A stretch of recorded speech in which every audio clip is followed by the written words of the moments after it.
Jet technology was first introduced in the closing days of World War II, with the introduction of the German Messerschmitt Me-262 and the British Gloster Meteor in 1944 and 1945. When the war ended, many countries with an aviation industry wanted to build their own jet aircraft. Belgium was no exception. As the homeland aviation industry was being rebuilt after the end of hostilities, there were plans being made up to build Belgium's first jet aircraft. But the plans did have a troubled start. The first to come up with a concept for a homegrown jet was Sapka, who in 1951 presented the Sapka S-60, a two-seat jet trainer with the option to become a light attack aircraft. It was designed using the experience gained with the licensed production of the Gloster Meteor F4 and was to be powered by a French-built turbo MECA engine of an unknown type. Unfortunately, it never got beyond the mock-up, and the project never entered the prototype stage and was eventually cancelled. It took almost 20 years until another jet concept came up. In the late 1960s, Stampe and Renard were working on the concept for its first jet, the SR-10, a two-seat jet trainer similar in configuration and design to the Italian Air Macchi MB-326. But the company was struggling to make ends meet, as funding was running out and support contracts for their SV-4 biplane trainers were about to expire. Eventually, in 1970, the company closed its doors and both Jean Stampe and Alfred Renard retired, and the SR-10 never left the drawing board stage. For a while, it seemed like Belgium would never produce an own jet aircraft. That was until 1987. The Italian aircraft designer Stelio Frati came up with a design for a new two-seat jet training aircraft. Frati was no stranger in the post-World War II aviation industry, working as a freelance and designer for several Italian aircraft manufacturers. He came up with a number of famous aircraft designs, including the famous CAE SF-260 Marchetti, a two-seat aerobatic trainer that, after more than 50 years of service, is still being used by the Belgian Air Force today. His new jet training aircraft was largely based on an earlier design, the Promavia F.1300 Cobra, which first flew on the 16th of November 1960. However, that aircraft never entered production, and a second prototype, a four-seater designated as the F.480, was never completed. The sole prototype of the F.400 kept flying as a testbed until it was lost in a crash in August 1965. To market this new aircraft, Stelio Frati, with support from the Belgian government in 1984, set up the company Promavia, based at Gosselies, with production likely to be outsourced to Sapka. The newly upgraded and redesigned F.400 Cobra was now redesignated as the F.1300 Squalus NGT, as it was initially designed to meet the next generation trainer requirement by the United States Air Force to replace the aging Cessna T-37.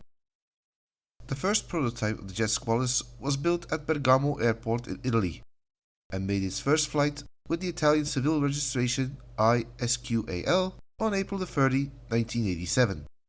A few months later, it was flown to Belgium, where it was repainted in military colors and entered the Belgian civil register as OOSQA. At the same time, a second prototype was being built, to be registered as OOSQL, later OOGET, but the aircraft never flew and was mostly used for static displays. There was also a third prototype planned, which would have featured a pressurized cockpit, but it was never built. There were also plans to build several versions of the jet Squalus for various missions, including light attack, reconnaissance, maritime and border patrol, search and rescue, and target towing, among others. The Squalus had a length of 6.36 meters, a wingspan of 9.04 meters, and a height of 3.60 meters. It had a wing area of 15.58 square meters, and had the pilot and the instructor sitting side by side in the cockpit. It had the option of being equipped with 4 underwing hardpoints, each capable of carrying 150 kilograms. It had an empty weight of roughly 1,300 kilograms and a maximum takeoff weight of 2,400 kilograms. The Squalus was powered by a single Garrett TFE 109-1 turbofan engine, producing 1,330 pounds of thrust. This gave the aircraft a top speed of 519 km per hour, a flight range of 1,850 km, and could reach an altitude of 11,275 meters. Aside from the US Air Force, the Squalus was also offered to the Belgian Air Force in an attempt to sell an initial batch at home.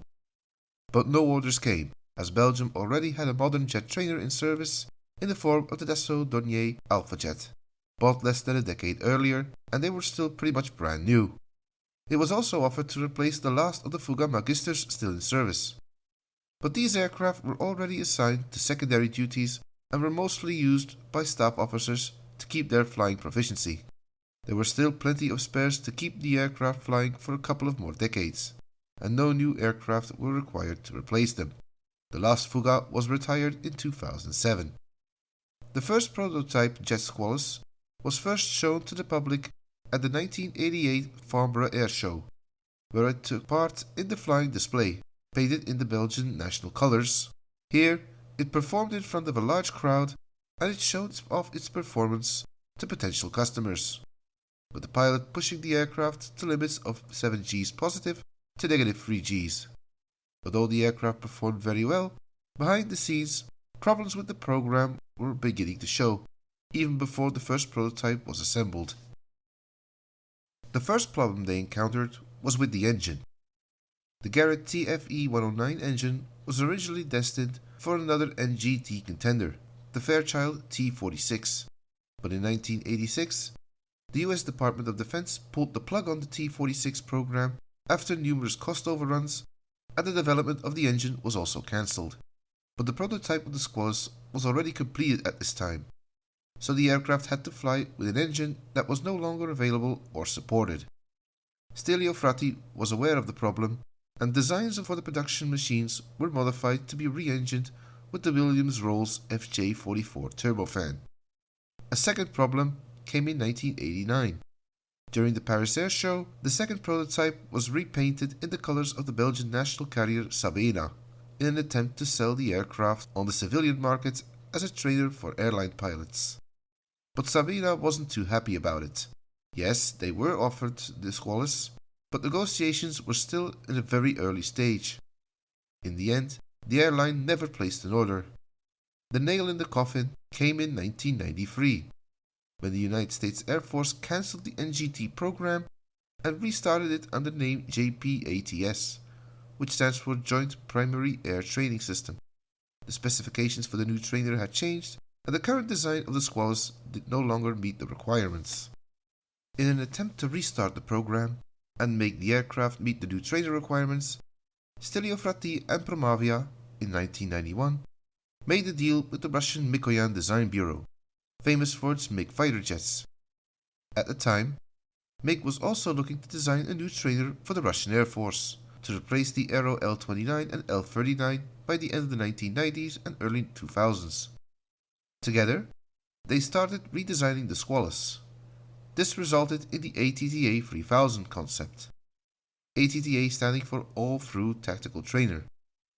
While the basic layout of the Squalus remained the same, the forward fuselage was redesigned to accommodate a tandem seat cockpit configuration. But by that time, Promavia was in trouble. With no sales for the Squalus coming in, the company squandered its last penny on the ATTA, but found no buyers. The United States Air Force had no interest in buying an aircraft that was part Russian, and in the end went with the Beechcraft T-6A Texan II, a license-built Americanized version of the Swiss Pilatus PC-9M. The ATTA never made it into the prototype stage and remained a concept. A mock-up of the forward fuselage is known to still be in existence and is noted to be preserved at the Bologna Aeronautical Network at Gosselies in Charleroi. Mikoyan then went its own way and developed the MiG-AT, which some say is designed partially using the experience gained on the ATTA 3000 concept. But in the mid-2000s, the project was also cancelled, losing out to the Yakolev Yak-130 for the Russian trainer requirement. The final death blow for the Squalus program came in 1988, but the government no longer supporting the company, Promavia filed for bankruptcy and closed its doors. But that was not the end of the Squalus.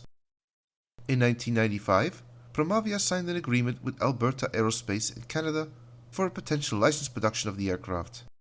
And when Promavia closed, they bought out the designs and the 2 prototypes of the Squalus.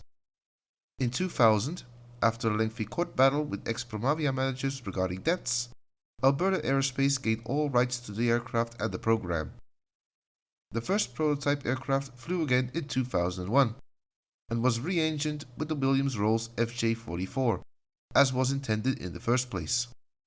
It was also renamed and marketed as the Phoenix Fanjet and received US registration N112SQ. Unfortunately, as history repeated itself, no orders came, and as the company was heading into hard times in the mid-2000s, the aircraft was pulled from the market and the program was cancelled. The sole flying Fanjet was grounded. It was last noted stored at a hangar at Okotoks Airport in Alberta, Canada in 2010, and until recently was still noted as up for sale. What happened to the second prototype is still unknown, as it hasn't been seen since, and some say it has likely been scrapped or stored. The airworthy prototype of the Squalus, by the time this video is uploaded, was still noted up for sale and is said to be in an airworthy condition. The requested price currently stands at $480,000 US, so there may still be another life after death for this aircraft. So who knows, maybe one day the only Belgian indigenous jet aircraft will fly again.